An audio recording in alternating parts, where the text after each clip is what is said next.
This is the Alden Report.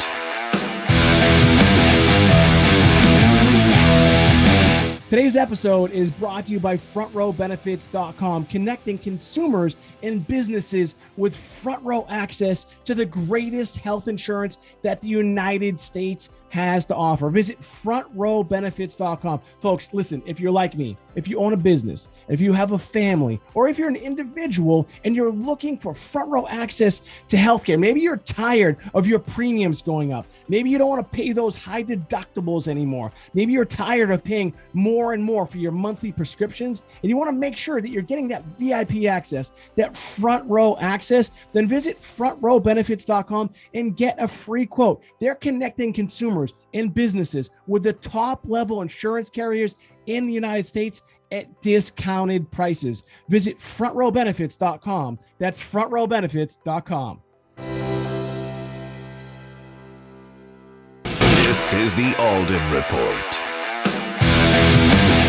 All right. Well, my name is Mike Alden. We are here in Blue Bay Studios. I look a little bit different than I've looked over the past few episodes. I'm usually rocking my 99-cent glasses.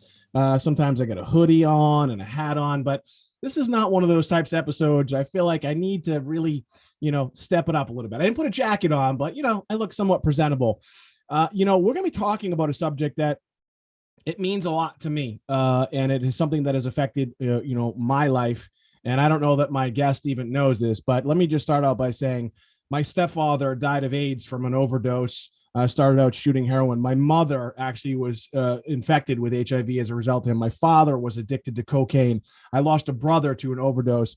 My stepmother died of an overdose. Another brother was in rehab, and I've lost numerous friends, both actually lost them because they're no longer here on this planet, but I've also lost them because they have forever altered their chemical state. And it's a really, really sad thing. My next guest is Dr. Arun Gupta.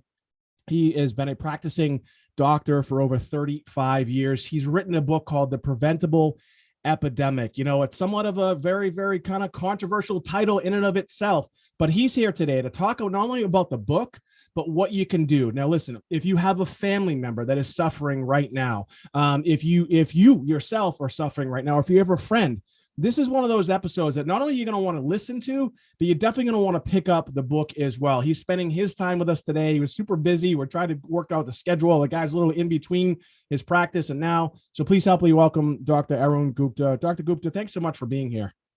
Thanks, Mike, for asking me to join you today.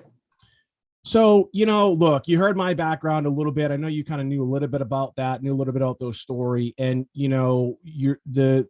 the statistics are staggering. To me, they seem to continue to grow with the opioid crisis. And we all talk about it, but no one's really doing anything about it. And that is true. All the discussion is informational, it's not actionable. So we need to put some action together. Yes. And that's exactly what you're doing. So talk a little bit about, let's back up. Let's go back 35 years, 36 years when you started practicing. You were a general practitioner, I guess. Yes. What was the impetus for you to decide that you are going to dedicate a good portion of your life and your practice to helping people, with this crisis that continues to get worse? Yeah, it was not in my genes or in my forte that I'm going to end up doing this stuff. But from 1995 to 2006, I was a local jail doctor. I'd seen a lot of misery that we don't see in the office practice and the hospital setting. And as I was relieved of those responsibilities, I started wondering what is going on. So I became a member of American Society of Addiction Medicine. They taught me a lot. And over the next 5 years, I joined their meetings twice a year from April and October for about a week every year. And they got me into foots that I got comfortable doing my presentations on my own and talking to people and educating others. In 2017, I had too much regulation in the hospital setting and nursing home setting and office setting, and I was getting burnt out from working in all three locations. So I quit doing that stuff at the hospital and the nursing homes. I had a lot of free time, And one of my friends asked me a question, when is all this going to end? CDC had just reported that 700,000 people have died between 99 and 217. So my focus changed in my presentations and research as to what can be done to prevent the overdose deaths. After 2 more years of research and writing, I felt that I had to write a book because my message was not making a bigger difference. And that's how I ended up into this situation with trying to educate people. And now I think we need to educate and advocate the legislators, the policymakers, the insurance companies to make some sensible regulations to resolve this issue. Yeah. I don't know how much time we have, but I have a ton of questions for you because, again, a lot of the personal experiences that I have with family members.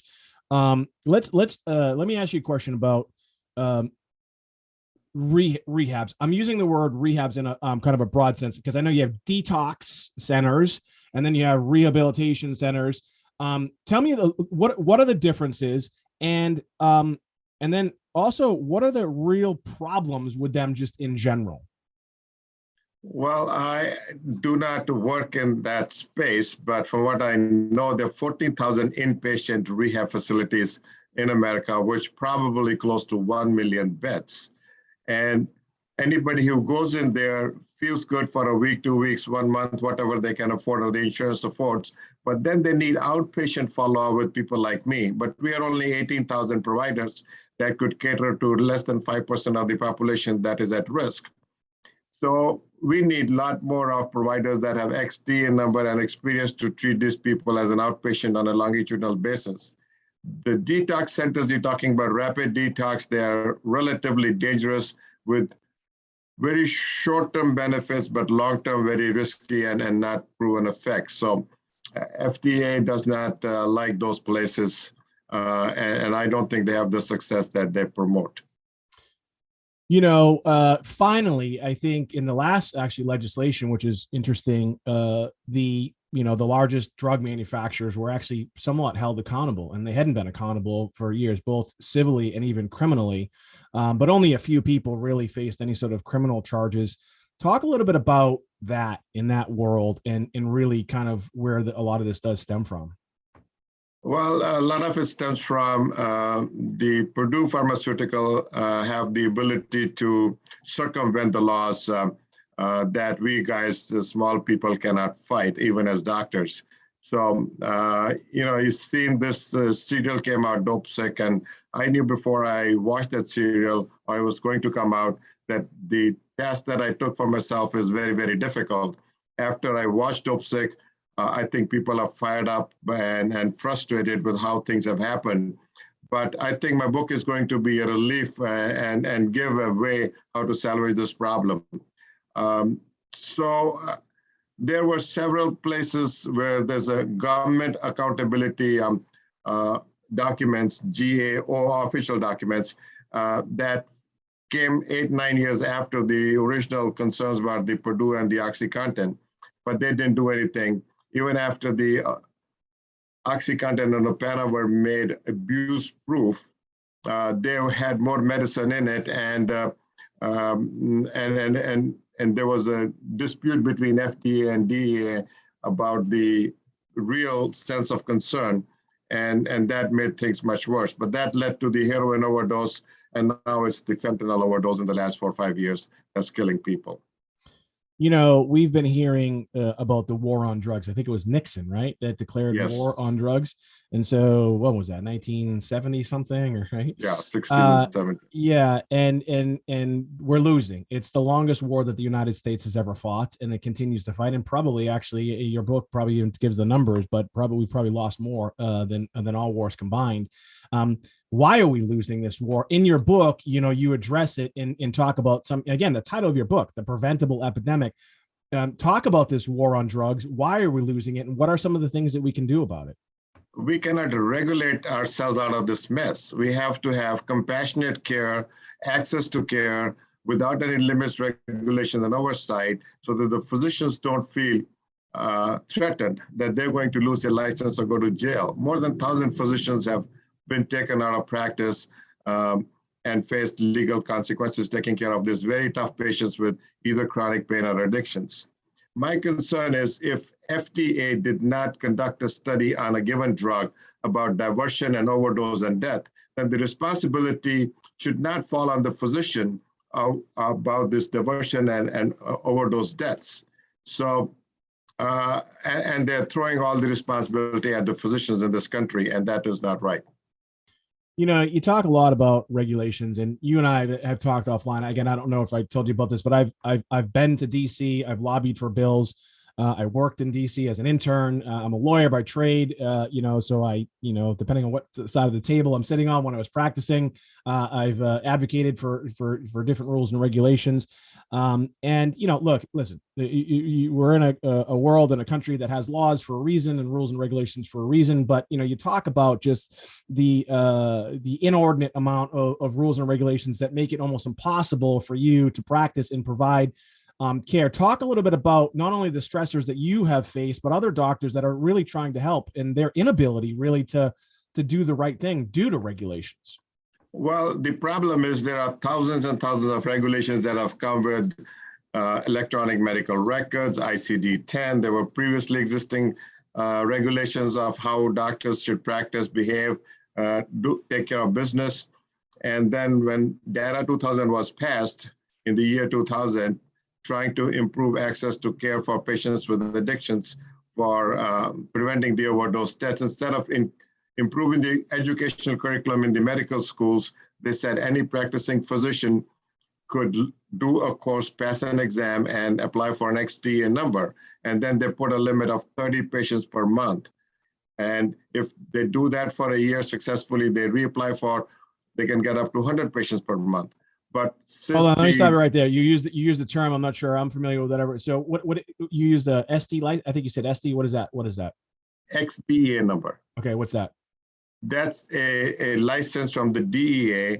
You'd have to have it to write the treatment arm of the medication for the drug problems. Okay, all right, I get it. So the medicine is called Suboxone or buprenorphine, and the newer version is called Subzol. Okay. So without that XDEA number, no doctor or nurse practitioner or physician assistant could prescribe that medication. And only 1% of the providers in this country are actively involved in the taking care of patients with addiction in this country. Why is that? Why is it such a small number? Because of the regulations? Because of the regulations. So when you take 1,000 physicians out in the last 20 years, the others pay attention and say, I don't want to go into that space. I don't want to lose my license. I do not want to be humiliated. I don't want to go to jail and become homeless. In my small town, rural town, we had 3 physicians taken out in 10 years. And I know at least 20 people personally that have been apprehended. Is that because they were prescribing things, I know the term like, kind of off label or what have you, or just outside of their. So they were accused of running pill mills or writing too many and too frequently and for too many people. Okay. So there was a study out from UPenn in 2019, which did not make it into my book, unfortunately, but it said, had the pill mills persisted, this is a retroactive analysis of 2 years of research they did, had the pill mills existed, we would have less number of deaths than they're happening today in 2019, because now the deaths are not from prescription medicine, it is from the street drugs, and fentanyl is responsible right now more than 90% of the time. In a second, I want to talk to you a little bit about kind of the mental health side of things, and really how people can address it themselves. We're on with Dr. Arun Gupta. He's been a practicing doctor for over 35 years, and he's decided to dedicate pretty much his entire life into helping people get better. His book is titled The Preventable Epidemic, a frontline doctor's experience and recommendations to resolve America's opioid crisis. The book is available everywhere. Look, you heard me talk about this earlier. If you've been listening to this podcast for a while, if you've read any of my books, you know that I've talked a lot about addiction. I've been pretty fortunate.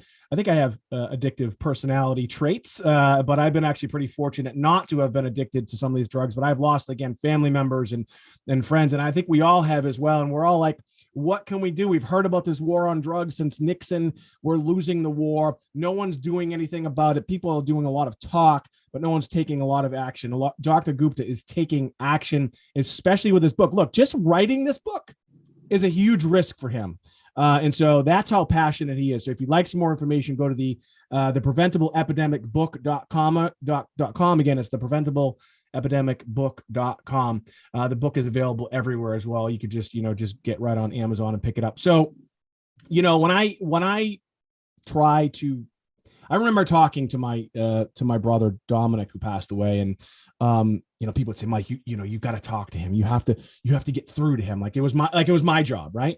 And I did, and I talked to him until I was blue in the face. But I knew at some point, and this is kind of the sad thing, I knew at some point it wasn't a matter of if, it was when he was going to die from it, because I could just see in his eyes, in the way he spoke, his demeanor, everything, that he had just crossed a line that I don't think he was ever going to be able to come back from. I've been to rehabilitation centers, different types, and the private ones. I've, in fact, Passages, my old company, we were the ones that did the first infomercial for that. I've been to Narcanon. I've been to other private ones. I've been to also government ones. And I start to think about the psychological things. Why are we doing this? Like, why have we started to get addicted to it? Talk a little bit about the genesis of it. From, again, it's broad strokes. I guess maybe you can break it down for me, but why does it start? I mean, I have friends that I know that start first, they're in pain, and then it just gets out of control. But talk a little bit about kind of the genesis of it, and then the mental side of it, and the psychological side of why we, as not only Americans but as humans now, it's not just here in the United States, are so addicted. Well, it is easy to say there is a significant genetic component to the problem, but the environment in which the child is growing up does play a very big difference. And then all these stresses of day-to-day life, and if people have mental illnesses or they're unhappy, and if they're exposed to these kind of compounds that increase the dopamine level, and without smelling or doing anything else, and they feel better and they feel good, that everybody wants to do that. Everybody has a right and desire to do that. So can I stop you right there for a second? Because yes. that's where I say it a lot too, because look, I'm a practitioner of TM. I've been in therapy pretty much my whole life. I talk about it. I try to work through, my own, psychological challenge. We all have them. No one really wants. Now it's like kind of a thing you can talk about it because of the pandemic and people are talking about it. But talk a little bit about that, because, having grown up to where I grew up in a very impoverished scenario, there's not a lot of hope. And so people take these drugs and, like you said, they feel happy. And then they just want to stay that way. And is that really it? I mean, you said environment is a big part of it. I agree with that. I think you're a product of your environment, no matter which way you go. Sure. But is that really kind of like one of the biggest causes, that how people are really how they grow up, essentially? Yes. So, and then if they see the older siblings or family members have mental issues and addiction issues and legal issues in and out of jails, and it's even more difficult for the females because they have a lot more of other things going on that are not in their control. So the kids growing up in that situation with single mom and dad's in and out of jail and have legal problems, it is very, very difficult for these kids to grow up into a stable environment and then not face these challenges later in life. I was recently faced with a question just around Christmas as the book was coming out. What is happening to the children that either parents are dead or are incapacitated? And I don't treat children, but that forced me to think we have another time bomb sitting on our lap that's going to explode in the next few years. And that's a very difficult challenge that we're not looking into it. Yeah. I think of, my brother who passed away, his girlfriend became pregnant after him. He passed away. She had a child. She dies of an overdose. Yes. And her parents are now essentially responsible for that. And hopefully, they'll do the right thing. But yeah, I mean, where do these kids go? And like you said, do they just, are they lost? I mean, the the odds seem to be stacked against kids like that. Yes. So a lot of them end up in foster care. Some of them are taken up by the families, but the same love and affection and nurturing that the parents can give may not be possible, may not be acceptable to the child. So we would have to worry about those outcomes as things progress or regress.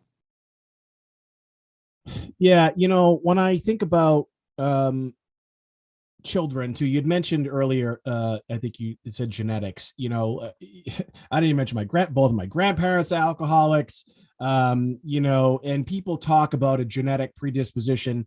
I don't know that I buy a lot of that stuff, but what are your thoughts on genetics and the role that genetics play in addiction? Well, there is less than 10% incidence by evidence that genetics play a role, but it's easy to. That is powerful. Okay, I'm shocked that you said that. I was thinking you were going to say 50%, because you know what? Everybody likes to use that as an excuse. Oh, my family, my mother, my father. Yes. But it sounds like, again, what you talked about a little bit earlier, it really is the love and care. It's the compassion. It's how they're taught. It's how it's not even necessarily where they grow up. It's how they grow up, right? So you're saying the science is saying it's only about 10%? I think so. Yeah.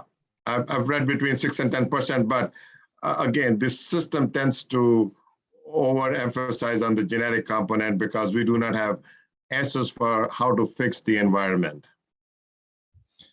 So, as a respected physician for 35 years, you've helped people in different, all walks of life. And you've really, again, you're spending this latter half of your career. I mean, you could retire by now if you wanted to. We've talked about this, but you're continuing to practice to help people. What has been the reaction of your colleagues and your peers and you deciding to focus on an area where, quite frankly, people actually don't care about? They act like they do, but they don't. Yeah. So most of my colleagues in my community think I'm crazy, I'm stupid, I'm naive, and everybody's concerned about repercussions. And if they support me, then something is going to happen to them.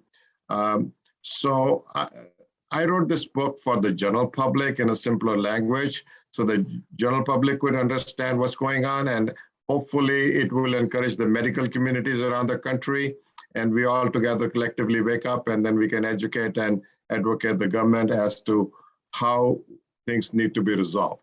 It can't keep on going like this, because 10% of the US population right now is at risk, as per as CDC says, 41 million people, 10 to 11%, and they don't have, 95% do not have access to care. So 10% of the US population could evaporate from drug overdose in the next decade or two, and something has to be done about it. We can't kick the can all the time for the past 100 years. Yeah, and you've taken on an enormous task. I know you have a foundation as well that you started as a result of this, and you're talking a little bit about the legislation. I talked a little bit about myself having worked, interned for a congressman. I've been to DC. I've lobbied for other bills. In fact, one bill we lobbied for is called the Health Freedom Protection Act that didn't make it past the House. So, talk about the legislative aspect of it. When you wrote the book, the Preventable Epidemic, there's a few things about it. One, you wrote it like a doctor should write it. You have citations in there. You've gone through and you've backed up all the facts you have, but you've also written in a way, like you said, like the average everyday person, could understand. And that's not disrespectful to anybody, but it's just, look, I mean, when you're talking about medical terms, it can get quite confusing. So you've done that, you've written that, and that's also a lot of the legislators as well. I mean, they're just normal people. I mean, a good percentage of them are lawyers, but they're not doctors. Talk about the legislative initiative and really what your goals are there. Well, so we can, all we could do is educate and advocate. We cannot do anything beyond that. And the rest is up to them. If I'm given a chance to explain my process, my thinking, I have a slide presentation which I could show them. I can do Zoom meetings, personal meetings, and it is not an easy process for one person to get there. So I'm trying to raise awareness I think I wrote at the end of the book, it's the humanitarian and the peace project in modern times, and the biggest one that's possible. We need to save this country and the coming generations. It could be our kids and grandkids and everybody else's at stake that it needs to be fixed. In a second, I want to talk to you about, you talk about this blueprint and how people can really kind of take control of this stuff themselves a little bit in your book. I want to talk to you about that in a second. Again, we've been on with Dr. Arun Gupta. He's been a practicing physician for over 35 years. He wrote a book called The Preventable Epidemic, a frontline doctor's experience and recommendations to resolve the opioid crisis. It's available everywhere. You can go to the preventable-epidemic-book.com. You can pick it up. I know he's running some specials depending on when you listen to this as well. You could probably pick it up at a discounted price. Look, if you have been suffering yourselves, if you know somebody, if you have a family member or a friend, which I'm willing to bet you do, you heard some of the statistics already. We're saying that 41 million people right now are at risk. And pick up this book, take a look at the book, read it. Like he had talked about this earlier. We can talk about it. We can talk about the changes that we want to make. We can be empathetic to people's challenges, but if we don't do anything about it, nothing is going to change. So if you really are concerned about a family member, a loved one, a friend, I'm telling you, this book could not only change your life, but it could change their lives. And look, you've heard me say this before, but this is something, again, that if you listen to it in the beginning, that is really has hit home for me. I'm the lucky one in my family. In fact, people say to me, Mike, what makes you so different? Why weren't you addicted? And I don't know the answer, really, because I was raised in the same household. I just got lucky, maybe from some other people that maybe did steer me in a different direction. Today's episode is brought to you by FrontRowBenefits.com, connecting consumers and businesses with front row access to the greatest health insurance that the United States has to offer. Visit FrontRowBenefits.com. Folks, listen, if you're like me, if you own a business, if you have a family, or if you're an individual and you're looking for front row access to healthcare, maybe you're tired of your premiums going up. Maybe you don't want to pay those high deductibles anymore. Maybe you're tired of paying more and more for your monthly prescriptions, and you want to make sure that you're getting that VIP access, that front row access, then visit FrontRowBenefits.com and get a free quote. They're connecting consumers and businesses with the top level insurance carriers in the United States at discounted prices. Visit FrontRowBenefits.com. That's FrontRowBenefits.com. So let's talk about individuals, and you talk about, there are a lot of stories in your book and some success stories, and people kind of taking control of this themselves. So someone's listening right now, and let's say they're suffering with addiction in general. Doesn't necessarily have to be opioid addiction, but I think the kind of the underlying theory of addiction is pretty similar. But talk about what someone can do for themselves when they pick up your book. Well, first of all, addiction cannot be not easy to just get rid of it themselves. There are underlying mental issues that need to be treated at the same time as the medicine for addictions, if they're available for certain conditions, and others we don't. Like there is not much treatment available for marijuana or for cocaine and stuff because they don't have a withdrawal symptom. That's kind of bad. So people are going to need some medication, some counseling, and some follow-up with the addiction providers. If they are in a serious compromised situation, they may need to be hospitalized for a week or two, but we cannot depend on people just getting to the hospital all the time and not have outpatient follow-up. That's not going to be good. So it's a comprehensive approach. It's a comprehensive approach, yes. Yes. And usually, most people, if they're in their 20s or 30s when this happens, this isn't something that just happened overnight for them. So it took time. So it'll take time for them to kind of kick it as well. What are your thoughts on, well, actually, I want to ask you a little bit in a second about some of the things that you left out of the book, but I'm curious what your thoughts are on the phrase once an addict, always an addict. I've read the book, The Power of Habit. I've read a lot of books about addiction. And I've studied addiction, myself, just because of my own family background. My understanding is there is a point chemically and physically in your actual brain, the actual neuroplasticity, there is a point where you can get to you can't fix it. But talk a little bit about that phrase, and is it really accurate to say that? Well, the trouble is the education in the medical system is not adequate or there at all how to deal with his addictions. So it's easy to say, oh, this guy's an addict, he's an alcoholic, he's a junkie, he's gonna stay like that. So we brush it off, they come with an overdose or withdrawal. We're okay to take care of them for that acute episode that happened into the hospital. But doctors are not trained to either deal with them on a regular basis, on a longitudinal basis, or treat them on a longitudinal basis. So that's where that statement comes from. And it is still true even today. Most of my patients do not like going to the pharmacy to pick up the medicine, go to the emergency room. Everybody makes fun of them, they demean them, and that has to change. The stigma towards the disease and the stigma towards the treatment, they're both very bad and a big drawback towards people getting help. You know, you'd mentioned earlier some of these opioid blockers like Suboxone. I think that's the right term. I don't know if that's the right medical term. Yes. But, you know, I have friends that they refer to themselves as clean, but they are, you know, every morning they're going to the methadone clinic. What are your thoughts on methadone clinics, and are they working? Are they helping? So methadone has been around for over 50 years, and a lot of people in the methadone clinics are working people. So if they have to go to work 7 o'clock in the morning, they wake up 4 o'clock in the morning, go to the methadone clinic and do a P test or whatever is necessary that day, get the daily dose, then go to work, and next day do the same thing. So it was a first step that came out in early 70s, mid 70s to curb the use of street drugs. And the studies showed in the beginning that people gained, the society gained, but the addiction was still there. So it did not cure the addiction. Neither does Suboxone cure the addiction, nor does this, we can cure the scars that have been caused that led to the addiction. A lot of these people have been abused physically and mentally and sexually, financially, and a lot of other ways. And those scars will never go away.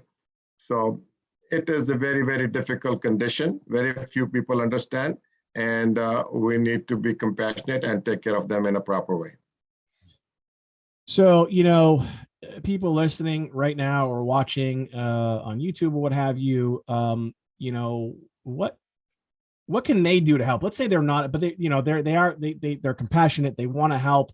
I know you have a foundation. Talk a little bit about the foundation, and also people who are listening right now, in addition to picking up your book, just that will ultimately help your foundation, because I know the proceeds go to your foundation. But what can the average everyday person do to help with this? Well, the foundation is called Resolve America's Opioid Epidemic Foundation. We clearly thought about it, what makes sense, what resonates with the people. The mass media is not very interested in talking about this topic. So we have to go about through the social media, through podcasts, and it's very time consuming, financially challenging, and otherwise challenging for a person like me who's never been on a social media. So people need to contribute. People need to ask our legislators questions about it. If million plus people have died, there's probably 20, 30 million relatives that are sitting around suffering in their houses, in the basements, and not being able to talk to anybody. I think we need to all get together and have a mass momentum. I'm not trying to ignite anything here, but we need to raise up and ask questions to resolve this issue. Not wanting to talk, not wanting to do anything, not knowing what to do anything, those are not the answers here. As a physician, our vocation is to help people, keep them healthy and alive. Unfortunately, the younger segment of Americans between the ages of 18 and 54 are dying at a very fast pace without access of doctors. And I ask myself, why? And these conditions are called opioid use disorder or substance use disorder. These people are otherwise healthy, and they're dying from polydrug overdose. Today's fentanyl, methamphetamine, heroin, and cocaine. Prescription drugs is not an issue for the last 6 to 7 years, which was a problem 10, 20, 30 years ago. Over 1 million people, million doctors in the country, 600 nurse practitioners and PAs, and only 1% of them are actively involved in taking care of patients with substance use disorder or addiction problems. And I asked why. We have a national crisis. CDC said 41 million people are at risk, 2.4 million people are in treatment. By the way, these people are doing very, very well. They are productive citizens, pays taxes, goes to church, take care of families, go on vacations, buying houses, good clothes. And nobody is showing these people how well they're doing. The media just keeps on showing the doom and gloom. Another person died with a needle in the arm. The death rates are going up. And I already mentioned about the 14,000 facilities in this country that are inpatient rehabs, but only 18,000 providers that provide outpatient care. If we need to reverse this, we need to have 200, 300,000 providers that are actively providing without limits, regulations, and oversight. We need to change the curriculum in the medical schools as to start teaching the new doctors. It may take a decade for the next generation, but at least we'll be ready full-fledged in 10 years to tackle this problem head on, and we won't have to think about it. I do not know why that has not been done. I also am concerned about the harm reduction policies that have been again and again intensifying, push more Narcan, give the patients more needles and clean heroin and stuff. That policy should be for short-term goals that, hey, in the next 3 to 6 months, we're going to fix the problem with all the 41 million people have access to care. And then in the meantime, to save them, we can have these harm reduction policies. We cannot have harm reduction policies going on for the past 20, 30 years. And what is the consequence? The death rates are going up. Hepatitis C, now I was talking to a hepatologist. The hepatitis C increases about 100,000 new cases every year. And it's a very expensive and deadly condition. And all the burden goes on to the insurance companies. So we need to limit this harm reduction policies. It's compassionate, it's necessary, but I'm saying it's only for short-term use. Yeah, I mean, I've heard of, again, it's somewhat anecdotal, but you know, you hear of addicts that intentionally go to a detox, you know, a 7-day detox, knowing that they're going to come out and they're just going to go straight to whatever their drug of choice is, and they know that if they OD, that they'll just get Narcan. And like, I mean, is that a real thing, or is that just me just hearing some stories of people I know? Is that really happening? No, so Narcan was started in 2017, 2018. We did see a dip in overdose deaths around that time from 70,000 to about 68,000. It was not anything else that the government had done or policies changed. And then with the COVID epidemic, the death rate has gone up 30 to 40%. It's really 40%. If you look at 68,000 versus 104,000 in 1 year's time, that's 40% increase in the overdose deaths. So that rate, we will literally vanish the 40 million people that are at risk in a decade or two if we do not fix the policies. Unfortunately, the fentanyl is very, very deadly in very minute amounts, and it's even being laced now. We see in coming with people's marijuana test. So, I was going to ask you about marijuana, and you know, I didn't read the whole book yet, but what are your thoughts on that? Because I have actually, you know, talked with doctors that are treating the opioid epidemic with THC, not necessarily smoking marijuana, but they're helping people titrate. I think that's the term, to come down off of it in long term. What are your thoughts on that? What's the science showing? Is it helpful? I mean, we're here in Massachusetts. I know you're in Michigan. I don't know what Michigan's like, but you know, it's fully legal here essentially. But you know, what are your thoughts on using, you know, this what the country has called the drug marijuana as a way to get people off of opioids? So this is a class 1 drug as far as the federal government is concerned. In the state of Michigan, like 33 states, it's either legalized or decriminalized. The problem is 20 years ago when I started learning addiction medicine, marijuana was 4% potent. Now it's 25% potent. It's a totally different animal. It's frying up the kid's brain at a very fast pace, and their comprehension and ability to learn is going down very fast if they start at a much younger age, which most kids are doing these days. So it is definitely proven to be an entry drug. All my patients, 99% of my patients that ended up with addictions started with marijuana. Some started with alcohol, some started with pills, but everybody is using marijuana.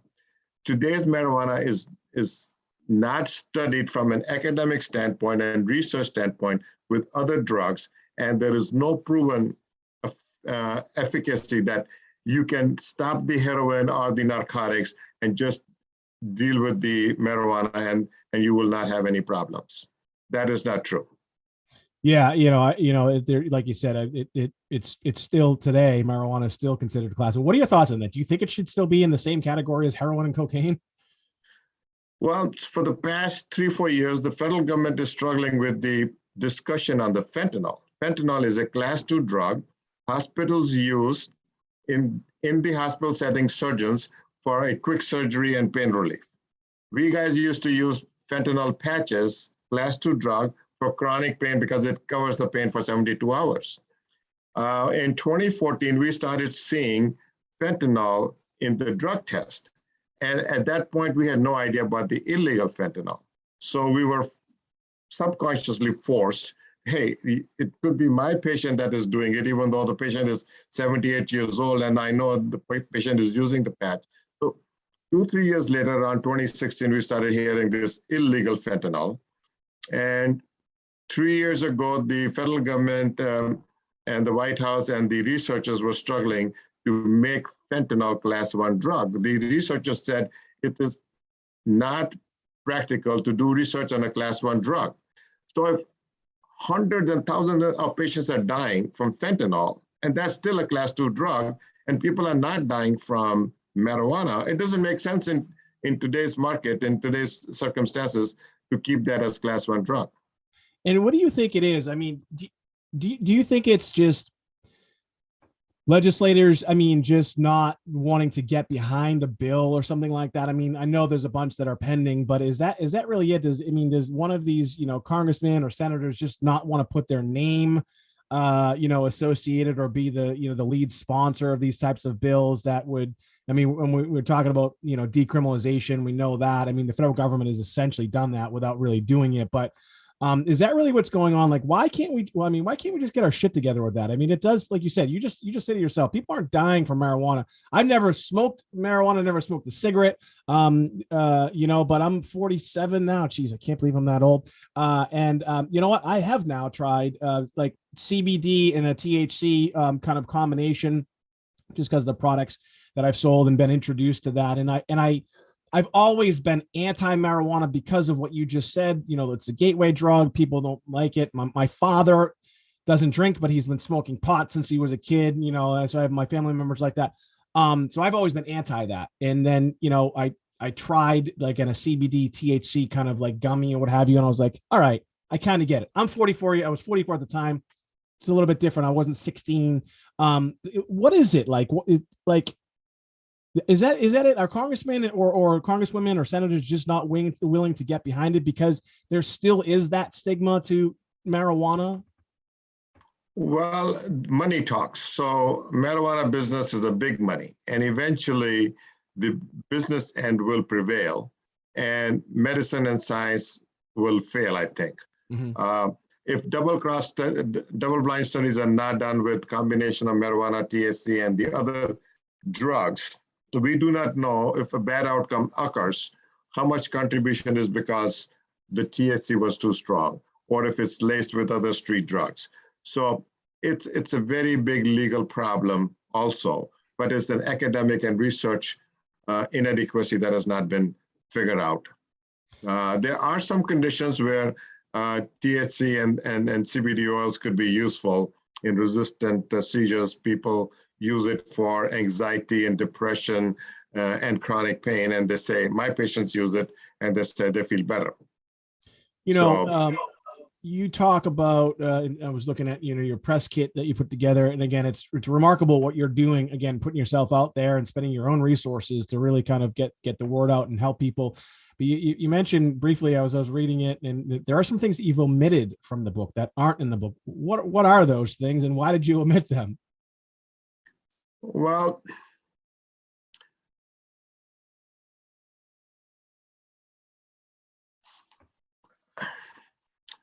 Do we not want to talk? We don't have to talk about it. Let's not talk about it.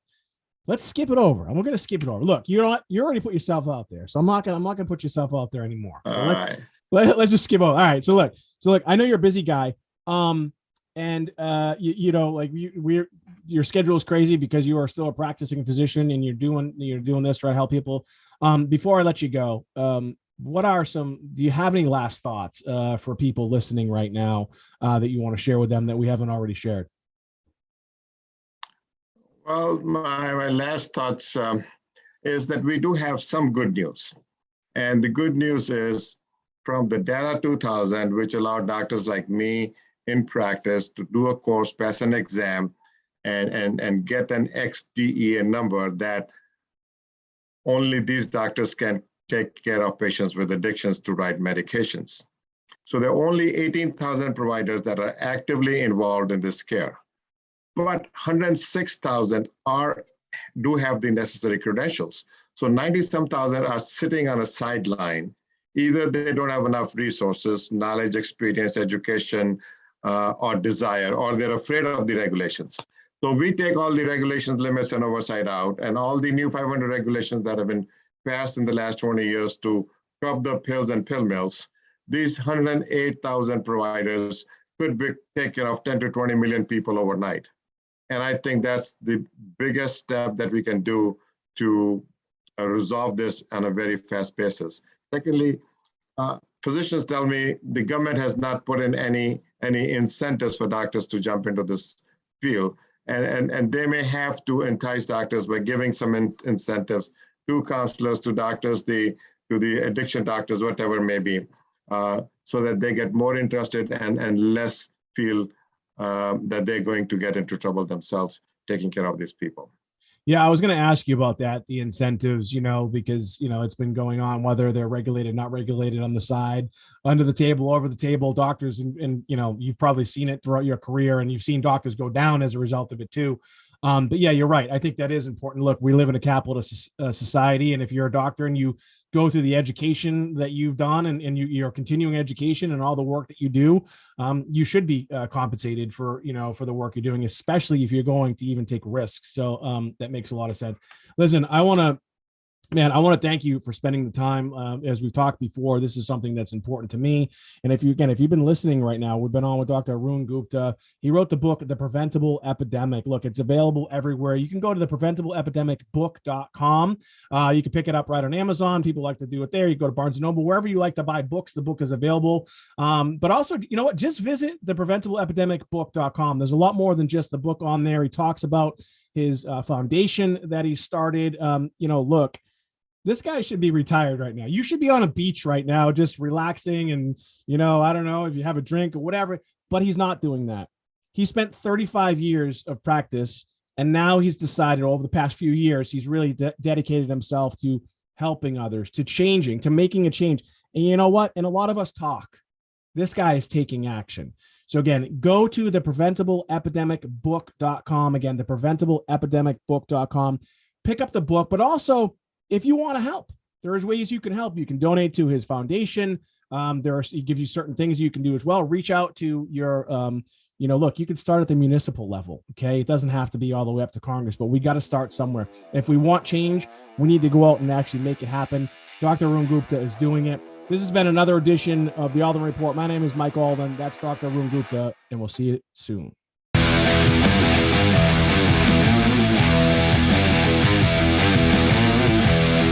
Today's episode is brought to you by FrontRowBenefits.com, connecting consumers and businesses with front row access to the greatest health insurance that the United States has to offer. Visit FrontRowBenefits.com. Folks, listen, if you're like me, if you own a business, if you have a family, or if you're an individual and you're looking for front row access to healthcare, maybe you're tired of your premiums going up. Maybe you don't want to pay those high deductibles anymore. Maybe you're tired of paying more and more for your monthly prescriptions, and you want to make sure that you're getting that VIP access, that front row access. Then visit FrontRowBenefits.com and get a free quote. They're connecting consumers and businesses with the top level insurance carriers in the United States at discounted prices. Visit FrontRowBenefits.com. That's FrontRowBenefits.com.